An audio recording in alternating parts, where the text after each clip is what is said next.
Hey guys, welcome to this week's podcast episode. And I've got fantastic guest for you today, Adam Zuckerman.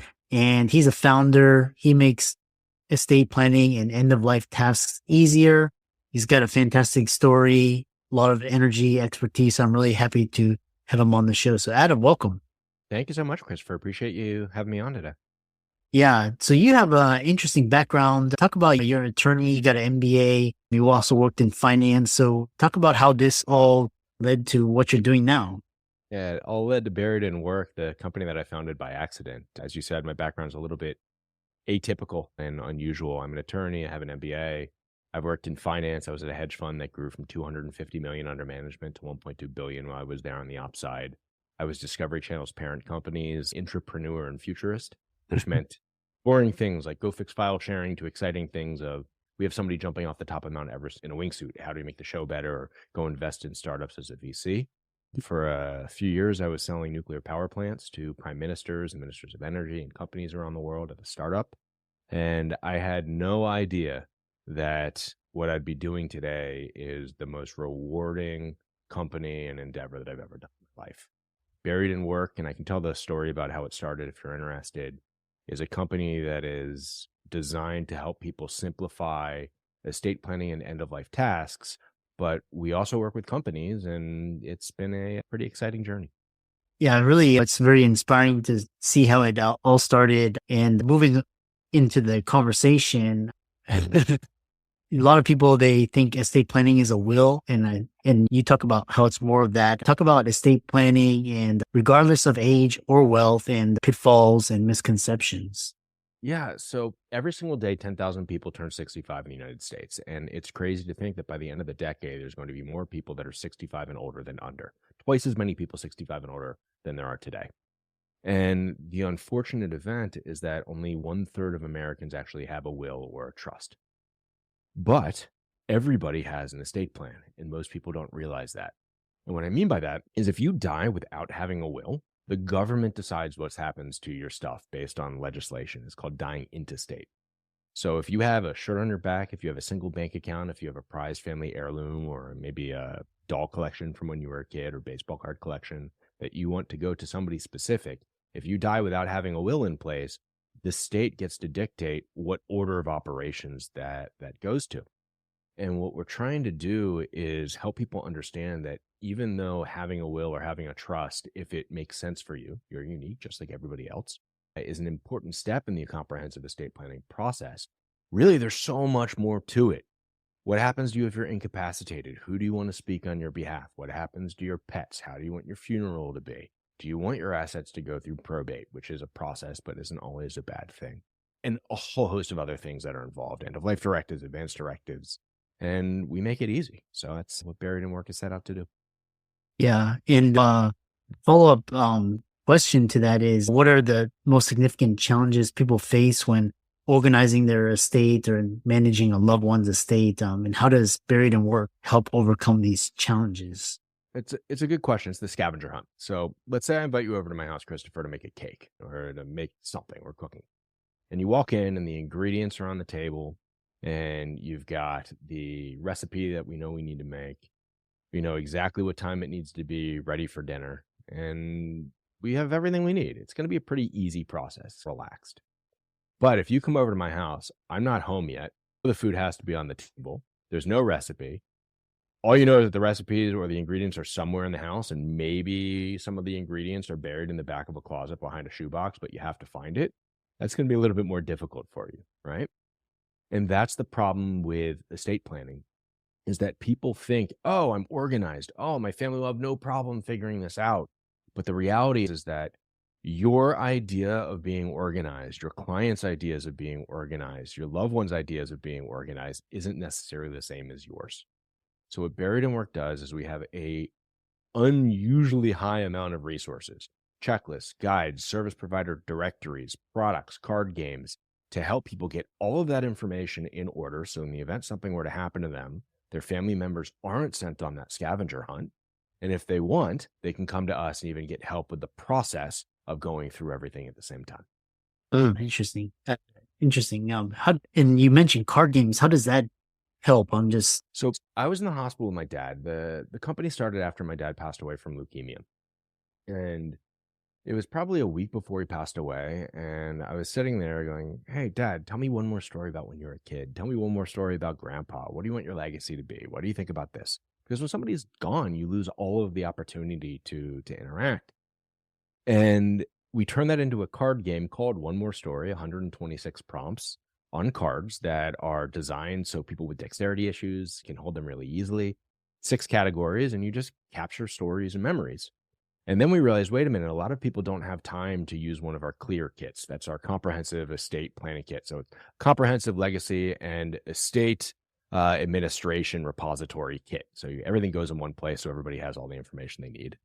But the cards didn't answer that question. So we made a second card game called Nothing Left Unsaid. You can get them both on the website, buriedinwork.com, that ask the questions that you might want to ask that you may not have a lot of time to ask. So do you have a will? Where's the original? How do you feel about palliative care? How do you feel about hospice care? The things that are really important that if you haven't gone through the situation or the process before, chances are you're just not going to know the right questions to ask. yeah, interesting. This day and age, technology is really big. And how does technology reshape the estate planning industry, and how digital tools and platforms are making estate transition smoother? Yeah, there's two sides to that equation. So one is your digital legacy. You've got an iPhone or an Android, odds are, and you've got pictures on your phone. If something were to happen to you, what do you want to have happen to your pictures? Who gets to go into your Facebook account? What do you want to have happen to this podcast, for example? So it's getting all of the information in one place so your family members knows what to do with your digital access, your digital online legacy. And access to email is so unbelievably important today. It used to be when someone passed away, the joke was if you need to learn what accounts they had, what bills they had, just watch the mail, because after a month or two of not paying bills, they're going to get a collection notice. But today, that's very different. Those emails oftentimes goes to somebody's email. So unless you have access to their digital information, you're going to find yourself on that scavenger hunt. The other side of the equation is that there's a lot of technology advancements that make estate planning easier. Our website's an example. Some websites use AI to create wills and trusts and other documents to gather legacy information. And what we're doing is acting as that hub online. So if you need a will, you can go to our website. There's a menu that says I need dot. You can say a will. There's a quick quiz where it'll ask you some questions about your situation and your estate, because again, you're unique just like everybody else. And it'll give you a recommendation. It'll say you can do it yourself. Here's all of the resources that you need to do it yourself. Here's a high-level template. Here's all the restrictions and requirements to make a will valid in your state. Or you've got a medium complicated estate. Maybe you want to use an online system, or if you're really complicated, here's an attorney directory or another company that you can go with. So whether it be AI, online directories, new approaches, technology is changing everything in the estate planning and end-of-life task game. Yeah. The other topic that's of top of mind is this wealth transfer, and from baby boomers to the next generations. What are key considerations families should keep in mind to ensure a seamless transition? Again, I'll say you're unique just like everybody else. Your situation is going to be very dissimilar to many other people's. And it really depends on how complicated your estate is. There are minimum tax requirements and maximum tax requirements and floors and ceilings, whatnot, of how much you can gift. But most people that are listening to the podcast likely fall way below that threshold of what you're able to gift somebody over your lifetime. So the inheritance tax is something that a lot of people talk about, but quite frankly, it's a scary word or a scary thing that you're not going to have to deal with. And if you do, that means that you've got a lot of cash in the bank and you're actually in a pretty good spot anyways. So thank you for contributing some taxes. But for most people, they don't realize that there are some really easy steps that they can take to make sure that their estate transitions a little bit easier. So one thing you can do is go and check all of your bank account statements, all of your account policies for insurance, and make sure that you have something called a payable on death beneficiary designated. Now, those designations, they actually get processed before your will does. So you can say, I want this to go to my spouse or my kids in this specific percentage. And if something were to happen to you, it is immediately processed because it is a contractual relationship and those assets don't have to go through probate.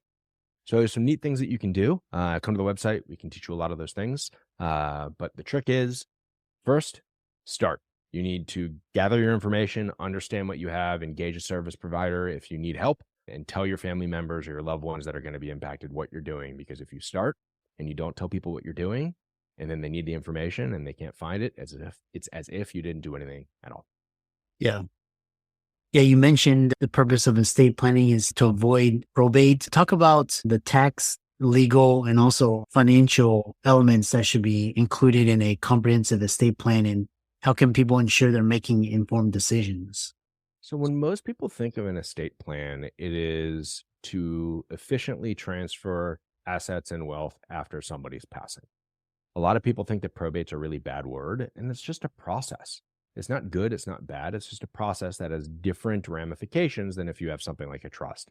Number one is privacy. So wills have to be publicly filed with the jurisdiction that you're in, trust. And then if you have a really complicated estate, probate can take longer. If you have only a few assets, probate can actually go through pretty quickly. So the trick is that you need to understand what the scenario is in the area that you're living, how probate is processed, how estate plans are processed. If your will is legal in the area where you live, how is it created? How many witnesses? Who are those witnesses? Does it need to be notarized? Is it holographic, written down? A whole host of things. And the trick there is you need to start. So if you don't start, you're going to find yourself at the worst time possible trying to scramble. Instead, if you start now, get organized and figure out what your local jurisdiction's requirements are, your comprehensive estate plan that is not just a will, not just a trust, but literally all of the information gathered. So in the event that you got hit by a bus and were in a hospital but couldn't talk for 6 months, your family members could step in, water your plants, take care of your pets, transition everything, and in the event something actually happened to you, they know exactly what your wishes are and they're not left guessing. And that's what Buried in Work does. We get you prepared so your family doesn't have to start guessing. Yeah. Interesting. Really. And how does Buried in Work help with modern diverse family structures, either blended or LGBTQ? What unique considerations are made there? Yeah, great question. We have resources for end of life and funeral planning for multiple different viewpoints, perspective, cultural traditions. It seems like you actually were on the website and did some homework. So thank you for that. If you're Jewish, if you're Hindu, if you're Christian, if you're secular, if you are LGBTQ+, we have traditions and explanations and prayers and hymns to help you plan your end-of-life funeral, including forms as well. We want you to come to us, get the information you need in a time of grief and make it a lot easier. And if you're a blended family, there's considerations. If you need help figuring out what the 56 steps are to take in a checklist after somebody passes away, guess what? We got a free checklist for that too. So our goal is no matter what situation you're in, no matter where you're from, you can come to our website, you can get the information you need, you can do it yourself. And if you need a little bit of help, if we can't help you, we're going to find somebody who can. Yeah. And no, final question is, what do you see as the future of estate planning and end-of-life industries, emerging trends, development that you believe will have a significant impact in the coming years? I think there's going to be consolidation in some respects. It's going to be easier for a lot of people to take advantage of it. Traditionally, most people think of estate planning as only for the rich and the wealthy, and that's just not true. We're going to see more companies offering benefits to their employees. So we're working with companies right now to have our clear kits be used as employee retention gifts, as employee HR perks. Service providers like attorneys and CPAs are giving them to their clients because it works as an upsell. They get organized and go, wait a minute, I didn't realize I needed guardianship designation. Let's talk about actually creating this. So I think there's going to be more conversation, more acceptance, and more reality and access to a variety of the service that we offer. And how can people find out more about you and check out your services and see if it's a good fit? Yeah, come to buriedinwork.com, just like it's spelled, buriedinwork.com. We're on Instagram, LinkedIn, Facebook, the web. We'd love to hear from you, so send us a note. Yeah. And for all the audience, let's thank Adam for coming on and check out his work and start planning. The best time to plan is before you need it. And that's where Adam comes in, and give his socials a like and follow. And thanks so much for coming on. Christopher, we appreciate it. Thanks again.